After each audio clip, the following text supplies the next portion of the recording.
The janitor's cart squeaked across the polished floor of the downtown Dubai Tower. Angela pushed it carefully, her shoulders aching from the weight of another 14-hour day. At her side walked her son, Khalid, a tall and quiet teenager whose dark eyes missed nothing. Most people barely noticed him. To them, he was just the cleaning lady's boy, a tag-along with no place in a hall of glass and gold. Tonight was different. A private boardroom meeting had been scheduled with one of the region's wealthiest men, Sheikh Omar Al-Karim. Executives in suits flooded the room, their voices sharp with numbers and contracts. Angela bowed her head and started wiping the glass table. Khalid sat in the corner, notebook open, pen moving quickly. To the men, he was invisible. To his mother, he was her entire world. "Excuse me," one of the executives muttered without looking at her. "Do you mind stepping aside? This is an important discussion." Angela forced a smile. "I'll be quick, sir."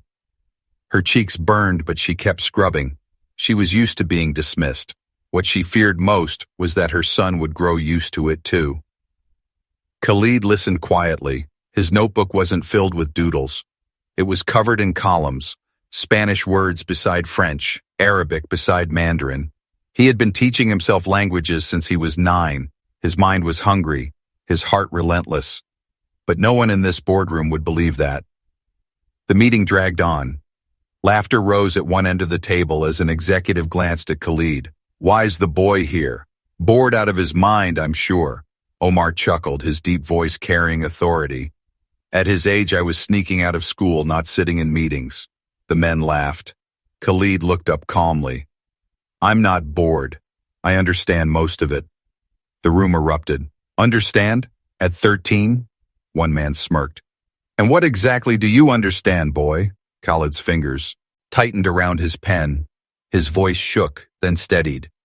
"I speak 9 languages." Angela froze. She wanted to hush him, shield him from the laughter that instantly filled the room. Omar leaned back, amusement flashing in his eyes. 9 languages?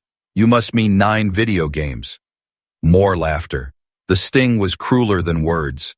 Angela's chest tightened, but Khalid didn't flinch. "English, Spanish, French, Mandarin, Arabic, Russian, German, Italian, Portuguese." His list rolled off his tongue with quiet confidence. For a moment, the room stilled. Then another wave of chuckles. "Prove it," one executive sneered. "Say something." Angela stepped forward, protective. "He doesn't need to prove anything." But Omar raised a hand, his tone lighter than his eyes. "Let him. Just a phrase or two." Khalid glanced at his mother. She shook her head, but his decision was already made. "No," he said, in flawless Spanish, accent sharp. Without pause, he switched to French, his vowels precise. Before the room could react, he slipped into Mandarin, characters flowing from his lips like water. The laughter quieted. Angela's rags stopped mid-wipe. She had heard him practice, but here, in this space of polished power, it was breathtaking. Then he turned to Omar and spoke in Arabic. "It is easy to laugh. It is harder to understand." The air shifted, the executives stared, their amusement draining into unease. Omar's smirk vanished. His gaze sharpened, testing. "And Russian?" he asked softly. Khalid answered instantly, then German, Italian, Portuguese, each phrase fluid, natural, undeniable. Silence filled the room. Even Angela, who had known her son's gift, felt her throat tighten. He wasn't invisible anymore. He carried the weight of every word like a sword cutting through prejudice. Omar leaned forward, his deep voice stripped of mockery. "Who taught you?" Khalid's reply was simple, almost shy. "No one. Books, online videos, talking to people. I like learning." Angela's eyes stung. She had scrubbed floors for 20 years to keep the lights on, to put bread on the table. She had always feared her son would inherit her invisibility, but in this moment, watching a room of powerful men silenced by his voice, she realized he was born to be seen. For a long moment, no one in the boardroom spoke. The executives shifted uncomfortably, their arrogance shrinking under the weight of a teenager's brilliance. Angela stood frozen, her rag dripping water onto the carpet. Pride swelled in her chest, but fear tugged at it too. She knew powerful men often disliked being proven wrong.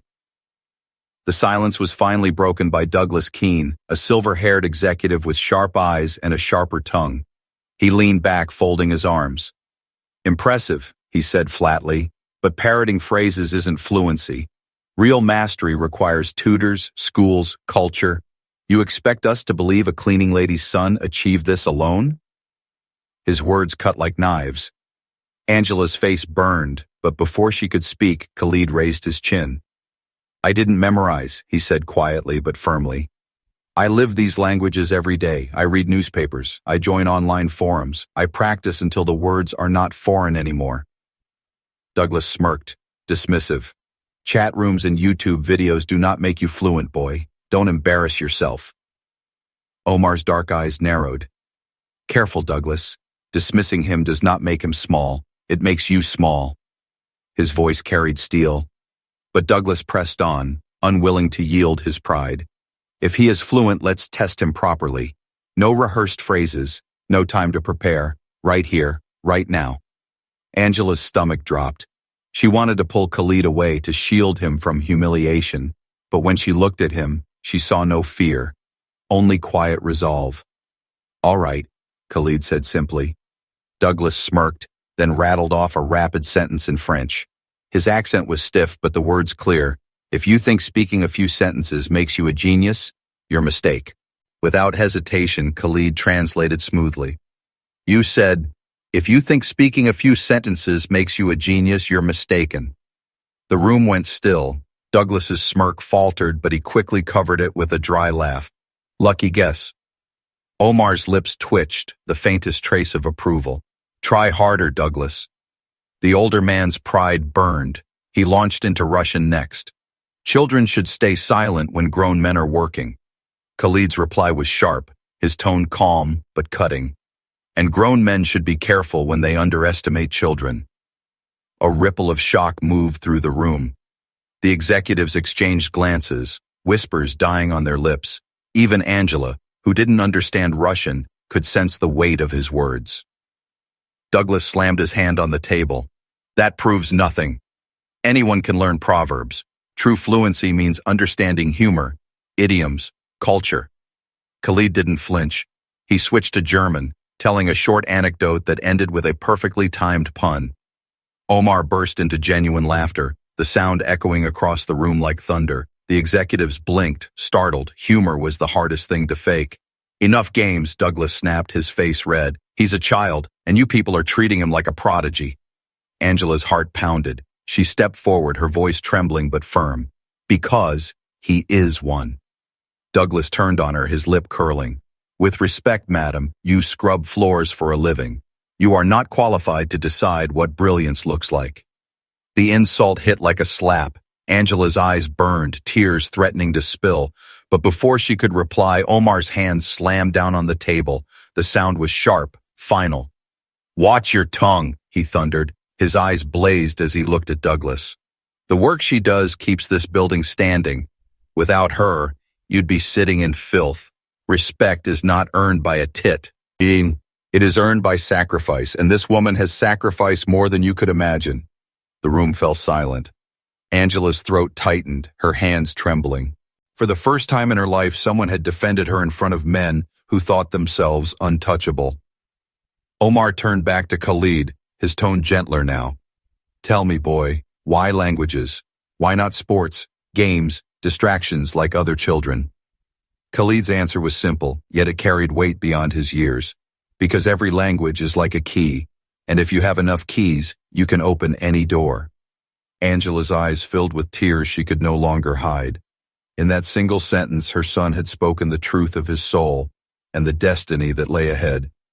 But Douglas wasn't finished. His pride, his arrogance could not accept defeat. He leaned forward, his voice cold. "Keys, doors, big words for a boy with nothing. He is still just the son of a cleaning lady. He will fade into the background like his mother." The words hung in the air, cruel and heavy. Angela gasped, but before she could speak, Omar rose from his chair, his towering frame commanding the room. His voice was low but thunderous. "Enough." Every man at the table straightened as his authority filled the air. Omar's gaze locked on Douglas, sharp as a blade. Do you not see? This boy is worth more than every arrogant word you have spoken tonight. He is not the son of just a cleaning lady. He is proof that greatness rises where others expect only dust. Angela's tears finally fell. For 20 years she had been invisible, her work unseen. But tonight, because of her son, the whole world had been forced to look. And the night was only beginning. The boardroom air was heavy, thick with pride, shame, and something new. Respect. Khalid sat quietly, small in his chair yet larger than every man in the room. Angela's chest rose and fell as she tried to steady her breath. Her son had shattered their laughter, but she knew battles like these were far from over. Douglas Keene wasn't ready to surrender. His peaceful soul. Ride was a fortress built over decades of boardrooms and victories. He smoothed his tie, leaned forward, and said coldly, "Parlor tricks aside, let's face reality. Languages are nice, but they don't make you powerful. This boy is still nobody. He has no future, no wealth, no connections." Angela flinched, but Khalid met the man's glare. "Connections don't build knowledge," he said softly. "Effort does." The words landed like stones. Some executives shifted in their seats, embarrassed by the child's quiet truth. Omar's eyes narrowed, his respect deepening, but Douglas chuckled, his voice dripping with arrogance. "Effort. Knowledge.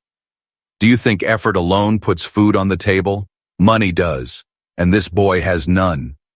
Angela's hands trembled. She opened her mouth, but Omar stood before she could. His voice was steady, filled with thunder disguised as calm. "Be careful, Douglas. Money may build towers, but effort builds men." The silence that followed was electric. Then Omar turned back to Khalid. "Show me again. Not just words. Show me understanding." Khalid straightened. Without hesitation, he opened his notebook and pointed to phrases he had written earlier, contracts terms he'd overheard. He translated them from English into Arabic, then explained their meaning back into English. His voice was measured, his reasoning clear. Angela watched the executives' faces change. Skepticism gave way to discomfort. Discomfort shifted into shame. Even Douglas's smirk twitched under the weight of undeniable proof. One of the younger executives cleared his throat. "This is extraordinary." Douglas snapped his head toward him. "He's a child. You're letting a child humiliate you." But Omar silenced him with a glance. He walked toward Khalid, his footsteps slow, deliberate.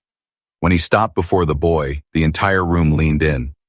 "You remind me," Omar said, his deep voice sofa, now, "of a boy I once knew. They laughed at him too because he studied English from old cassettes in a poor village. Years later, that boy was the one building companies while others begged for a seat at his table." He paused, his eyes burning into Khalid's. "Do you know who that boy was?" Khalid shook his head silently. "Me," Omar said. Gasps rippled through the room. Angela's heart thudded.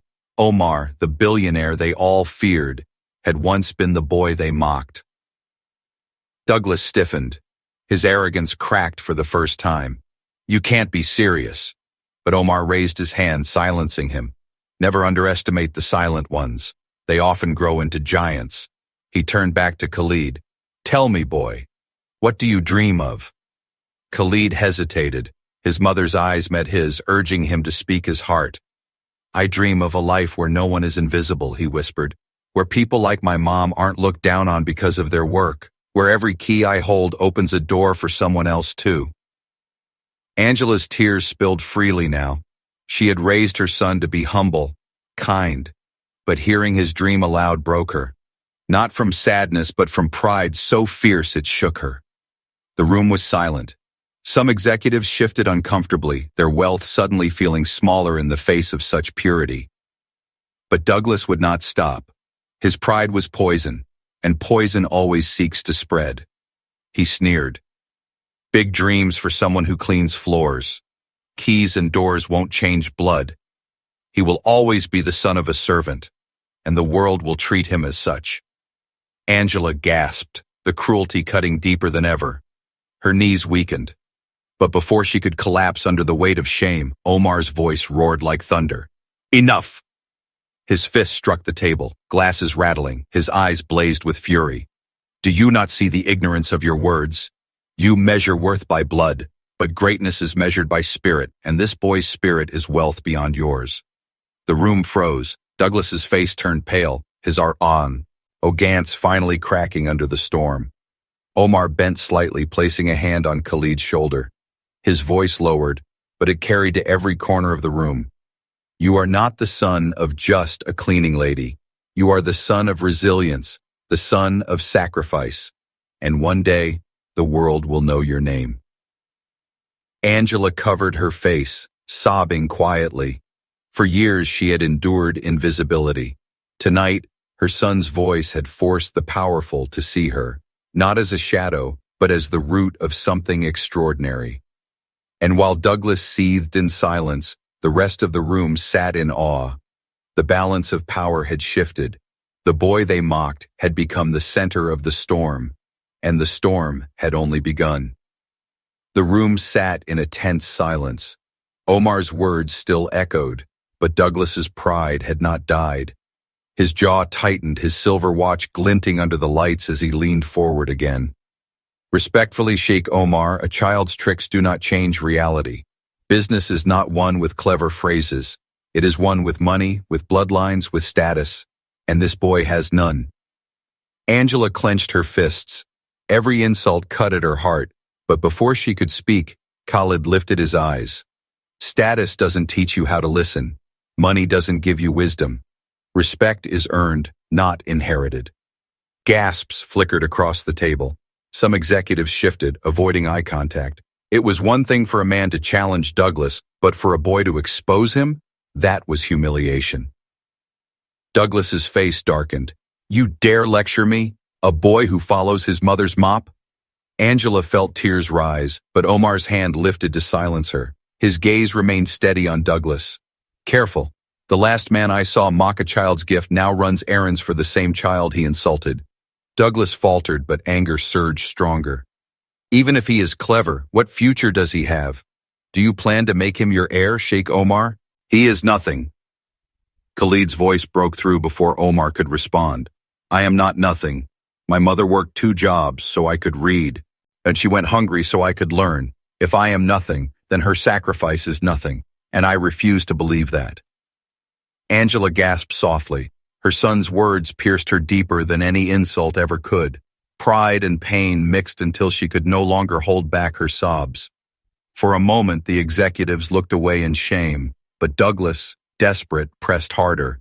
Noble words, but words don't feed families. Words don't change blood. He will always be a servant's child.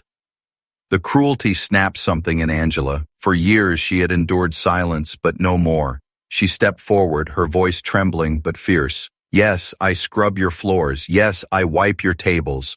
But don't mistake humility for weakness. The world you sit in is kept standing by people like me, and one day it will be led by people like my son. The room froze. Angela's voice carried more weight than anyone expected. Even Omar stared at her with respect. But Douglas only laughed bitterly. A speech from the cleaning lady. How touching. Do you expect us to applaud? His arrogance filled the air again until Khalid rose from his chair. He was small, barely taller than the table, but the way he stood drew every eye. His voice was steady, his words chosen with care. You think I am powerless, but I have something you can never buy. Knowledge. And knowledge does not bow to money. Omar's lips curved into the faintest smile. The boy's courage was fire, and it burned brighter than any insult. Then Khalid picked up a marker, turned to the whiteboard covered in contracts and figures, and began translating line by line, English to Arabic, Arabic to French, French back into English. His voice was calm, precise, unstoppable. The executives leaned forward astonished. Some whispered under their breath, realizing the boy wasn't reciting. He was explaining concepts, legal nuances, even idioms. Each translation carried text. Each word showed not just memory, but mastery. By the time he finished, the silence was complete. Angela's tears streamed freely. Her boy wasn't invisible anymore. He had taken their table, their boardroom, their arrogance, and turned it into his stage. Omar broke the silence first. His hands came together in a single, deliberate clap. The sound was sharp, echoing. Then another. Soon his applause filled the room, powerful and commanding. Some executives hesitated, but one by one they joined in. Reluctant at first, then stronger, until the boardroom rang with the sound of clapping hands. All except Douglas. He sat stiff, his jaw tight, his pride collapsing like glass under weight. Khalid lowered the marker, his face calm, his chest rising and falling with quiet triumph. He didn't smile. He didn't need to. Respect had already been earned. Omar rose from his seat, his voice strong. Tonight, gentlemen, you have witnessed what arrogance tries to deny. That greatness is not born of wealth, but of hunger, sacrifice, and determination. This boy has more value than your millions, because his worth cannot be measured in numbers. Angela clutched her chest. She had spent her life unseen, but in this moment, the light of her son's brilliance illuminated her too. And though Douglas burned with fury, unable to accept the truth, the balance of power had shifted forever. The boy they mocked had silenced them with knowledge. But destiny had not finished with him yet. The applause faded slowly, leaving behind a heavy silence. Angela wiped her tears with the back of her sleeve, her heart swelling with pride. For a fleeting moment, it felt as though justice had been served. But arrogance is stubborn, and Douglas Keene's pride refused to die quietly. He leaned forward, his voice sharp as broken glass. Enough of this circus. A child shows off a few words and suddenly he's supposed to forget why we are here? This is business, Sheikh Omar, not a charity talent show. That boy may impress peasants, but here? He is nothing. The word struck Angela like a whip. Her knees weakened, but Khalid's hand brushed hers, steady and calm. He didn't flinch, didn't bow, didn't retreat. Instead, he lifted his chin and looked Douglas directly in the eye. Sir, Khalid said softly, the only nothing here is respect when it's lost. The room went cold. Every executive felt the weight of his words, though Douglas's lips twisted in rage. Respect, he spat. Respect must be earned, boy, and you have earned none. Omar's deep voice thundered across the room. On the contrary, tonight, he has earned more respect than you. His eyes bore into Douglas. And you have lost yours. The executives exchanged uneasy glances. Lines had been drawn, and everyone could feel it. Douglas's arrogance against Khalid's quiet strength. Angela's heart pounded. She wanted to drag her son out to protect him from the venom of men like Douglas, but deep inside she knew this was not just her fight anymore, it was Khalid's. Douglas leaned back in his chair, smirking coldly. Tell me, boy, do you think languages will save you in the real world? When contracts are signed, when money decides fate, what will your words buy you? Khalid's reply was simple, but it cut like a blade. They will buy me freedom, because no one can chain a mind that speaks across the world. Omar's face softened. The boy's wisdom reminded him of his own youth, when he too had been mocked for daring to dream beyond his station. But Douglas wasn't finished. He gestured toward Angela with cruel disdain. And what of your mother? Do you plan to lift her from her mop with your fairy tales? She will always be what she is, a servant. And you, no matter how clever, will always be her shadow. Angela gasped, her chest tightening. Tears filled her eyes, but before she could speak, Khalid's voice rang out, louder than before. My mother is no servant. She is a warrior. She kept the lights on when no one cared if we starved. She carried me when the world told her she was worthless. If I speak 9 languages today, it is because she spoke the language of sacrifice every day of her life. The room went silent again. Even the harshest executives lowered their eyes. Angela's sobs broke the quiet, her pride spilling over like a river she could no longer contain. Douglas's smirk faltered, but his pride pushed him to sneer. Poetic. But in this world, poetry doesn't pay bills. She is still cleaning floors, and you are still her son. For a moment, Angela's shoulders sagged. The sting of humiliation was heavy. But Omar stepped forward, his gaze piercing. And what of you, Douglas? You mock sacrifice while sitting on wealth you did not build. Tell me, what have you done that is greater than this woman's devotion?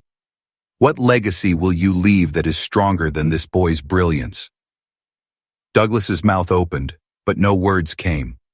His silence was his defeat. The other executives whispered among themselves. Some looked at Angela with new eyes, no longer seeing just a cleaner, but a mother who had raised a prodigy. Khalid remained calm, his eyes never leaving Douglas. He didn't need to gloat, didn't need to fight. His presence alone was enough. Omar turned to the room, his voice resolute.